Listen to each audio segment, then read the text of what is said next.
Well, good morning, guys. It's Pastor Andy, and I want to welcome you into my home for devotions today. We're in Matthew 5, and we're going through the list that's known as the Beatitudes, the blessed life, the life that God blessed. This is not a prescription to get blessed. This is a list of people who are blessed by God. Let's read it together. One day as he saw the crowds gathering, Jesus went up on the mountainside and sat down. His disciples gathered around them, and he began to teach. God blesses those who are poor and realize their need for him, for the kingdom of heaven is theirs. God blesses those who mourn, for they will be comforted. God blesses those who are humble, for they will inherit the whole earth. Man, when I read that, it reminded me so much of what's going on in our world. This was written at a time when there was a group of people. Well, let me take a step back. The world was at this time ruled by the Romans. The Jews were under the Roman rule. And there was a sect of the Jews called the Zealots who were trying to take the land back by force. Here the verse says they will inherit the whole earth. That means that the land that they are living in is what it's talking about here. It's another way that this could be translated. So this would have made perfect sense to a Jewish mind of, hey, we're going to take the land back. The Zealots, that's what they were all about. Let's take our land back by force.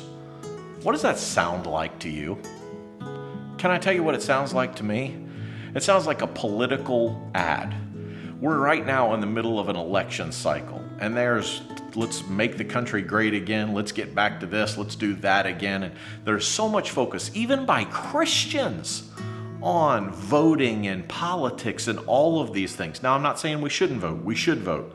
We should vote for the candidate who is the closest to God's word and who holds to sanctity of life, because conception is where life begins. And as a believer, we've got to be pro-life and things like that. But here, this is really kind of hitting at the heart of what these people would have been thinking of as this zealots, of taking the land back by force. It's these freedom fighters. And Jesus was condemning the tactics of these people by saying what he's saying. He's saying it's not by force that we're going to take back the land.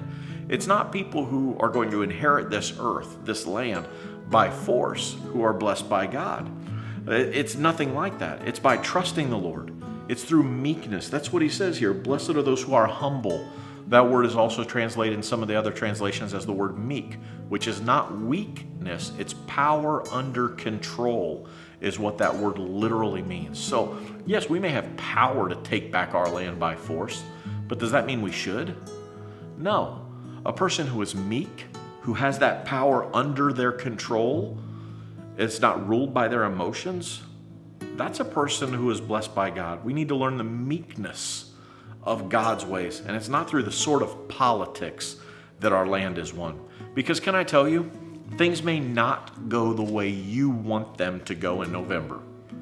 I know that's scary for some of you. Some of you, you think the world's going to end if your your politician doesn't get in. If your candidate doesn't get in, your world is going to be crushed. Can I tell you, God will still be on the throne after the November elections. No matter who wins the election, King Jesus is still on the throne, and he is in control, and he is more powerful than you and I. And while I could take my religious right power and my sword and go attack and try to take the land back by force, how stupid. I can allow God to do what God is going to do because he's much more powerful than me. He doesn't need my sword. He doesn't need my strength. He's all powerful. He's all knowing. He's God, and I have to trust him. I do my part in voting, but the world's not going to end that second week of November because my candidate didn't get in. Jesus is still on the throne. And politics is not the answer for America.